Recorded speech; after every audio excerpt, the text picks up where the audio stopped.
Is a good friend of the program, a friend of ours, and a really, really smart guy. In fact, almost too smart. I think we should have him destroyed, but that's a different story. And I just noticed he's got a new book out, Smart Money, Smart Kids. And I just noticed, Dave, on the cover, there's a picture of you, obviously, with your daughter. And I've seen you for a long time. I don't think you have changed at all in the last 15, for instance, you look at my old books and my books now, and you compare the two, and you're like, geez, what the hell happened to that guy? You, really true. On the other hand, have not aged a day. Is there some sort of pact you've made with someone? I think I did all the aging when I lost everything I owned at 26, and I looked like I was 42 then. So, I just kind of freeze-framed then. You know what it is? I think it's the lack of hair. It is. Yeah, you can get away with a lot when you're bald. You really can. You don't look. I saw a picture of my father when I was a kid, and I showed it to my kids just recently, and they said, Grandpa looks exactly the same as he did the day he died. And he did, and it was because he was bald, so maybe I should shave my head. Timeless. Anyway, so Dave, this was written, the day your daughter was born is the day you actually went bankrupt, right? Well, the same year, yeah. She was born in April, and we filed bankruptcy in September, and that was 26 years ago. And that really kind of changed your whole life. Yeah. Yeah, it was kind of that reset button. We hit the wall, and the engine went up in the stands. There was parts everywhere. It was bad. And so we had to start completely over how we looked at money and how we viewed money, and all this whole Dave Ramsey thing started then, but we didn't know it. All we were trying to do is just pay the light bill, dude. So what are you pulling down a year now? It's a good question. It is. I think everybody wants the answer to that. I'd like to know. What are you pulling down now a year? I'm just thinking, Glenn Beck, if I could just be him on our club. Okay, so now you wrote this with your daughter, and this book is how to teach your kids about money. Absolutely. Yeah, we all look at our kids. I mean, we all love our kids, and most of us anyway. We look at them and think that's our do-over. That's our clean slate. That's our fresh start. And it can be that way with money as well. You really can leave a legacy. You really can change your family tree, but you've got to teach them the life skill of money, not only for the sake of your legacy and your future, but it's how they get to be good citizens. It's how they get to be real adults. So how do you do it? Because I was thinking about this actually this morning. I got up. I was like, I have failed with my children in almost every front. I just don't know. Jeffy's shaking his head. Don't agree with me on that one, Jeffy, because that's like, I know, me too. You are a different story. Don't put me in your category. How do you teach them how to be good, responsible, and giving children? I think the same way we teach them everything else. It's just part of the ebb and flow of life. You catch teachable moments. You don't have to have a generosity seminar on Saturday morning.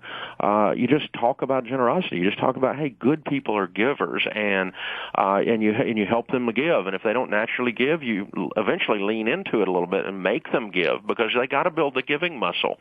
Same thing with the saving muscle. You make them save, and you make them make wise decisions when they're spending. And so, we've all coached a kid on what toy to buy. That thing's going to break in 30 minutes, kid. That one's cheap. Save up a little bit longer, get the good one. We've all had that discussion with our children, and all we're telling people to do is just have that discussion a little more and be very intentional about it. You let your kids buy the bad one when they just like, I want the bad one. Okay. Yep.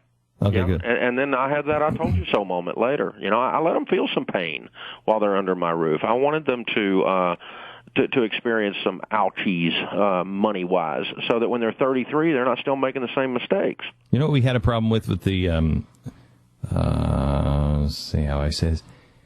The Easter Bunny came to our house, and in the golden egg was, I think, a $5 or a $10 bill in the golden egg. Mm-hmm. And I remember the golden egg being a quarter when I was a kid. Oh, yeah. And I'm like, inflation really has affected even the Easter Bunny.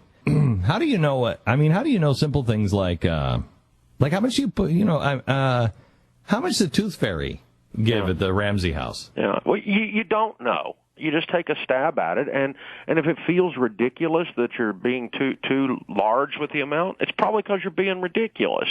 Or if it feels chinchy, you're giving a kid a dime or something, then you probably need to lighten up a little bit. And just enjoy the ebb and flow of your life with these kiddos. And just like you teach them to brush their teeth, and your 8-year-old son, I go up there and he goes, "Yeah, Dad, I brushed my teeth." And why is a freaking toothbrush dry? Now you lied and didn't mind me. We got a problem here, buddy. Do you give your kids an allowance? No, we put them on commission. Work, get paid. Don't work, don't get paid. Allowance, it's kind of the same thing, but the word allowance sounds like welfare to me, and like you have to make allowance for them. I don't need to make allowance for them. They're perfectly capable. They're good, smart human beings, and we wanted to train them to be that. So how do you teach, for instance, if you do your job, your kids should see the difference between capitalism and socialism, and by the time they make it to college, they should know what those principles are and recognize it a million miles away. Absolutely. So, first thing you teach them is where money comes from. It comes from work, and it comes from serving others. And capitalism, when done right, is about the service of others. And as our friend Rabbi Lappin says, when you serve others well, they give you certificates of appreciation with presidents' faces on them. And so you get out there and you serve in the marketplace, and you love people well, and they will show their appreciation when you do that. And that's capitalism, honey. Socialism is when when you do the same amount of work as you do less work than someone else, and they get the same grade as you. That's not fair. How do you balance the God stuff? Because I know you're a Christian and a practicing, live it kind of Christian. How do you teach? Because this is where I think people who are Christian go wrong. They will read the Bible and then they will say, "Well, I've got to give, and I've got to take that pain away from people, and I want to be good Christian, and so I don't want anybody to suffer or feel bad, or somebody has more and they have less, and that's not right," and they get all screwed up because of that compassion. Well, I think the first thing we start with in that regard, and it's really good with your kids to do this, is teach them that God owns it all. You don't own anything. You're just managing money for the Lord. And if you do that, that starts to beat down this whole societal idea of entitlement, because you're not entitled to anything. You're just a manager. You're not really an owner. And so this idea that, just because you breathe air, you're supposed to win with something. And then you can start talking about the toxic versions of generosity that are out there, which is this whole wealth inequality movement, which is not biblical. Fair is not equal. It's repeated in the Gospels many times. Jesus talked about it in the parable of the talents. Fair is not equal. And it shouldn't be. If someone works twice as hard as someone else, they shouldn't get paid the same. That's not fair. And so fair is never equal. By definition, fair cannot be equal. Can I ask you a couple of other things? I had a guy on last night who says retirement, 401ks, forget about them, because you're never going to get that money. That is a thing of the past. It just is not going to happen, and for a myriad of reasons. But one of which is, the coming collapse of the dollar and this system. Do you believe in the 401k and the retirement system that we have at all? I invest in my 401k, and I invest in good growth stock mutual funds, and I own a lot of real estate that I pay cash for. And that's my personal investment plan. And is the 401k in danger? Well, there's two parts to that equation. Part number one is the government going to continue to be run so poorly that eventually they change tax law and take away the tax advantages of the 401k, maybe even tax something they promised not to tax? There's a possibility of that. I don't know how probable. I think there'd be pitchforks and torches on that alone. Well, there wasn't in Cyprus. But to actually confiscate private property, to actually, I own this, $500,000 in this mutual fund inside my 401k, and you're going to take my money, physically take my money away from me, that'd be like confiscating someone's home.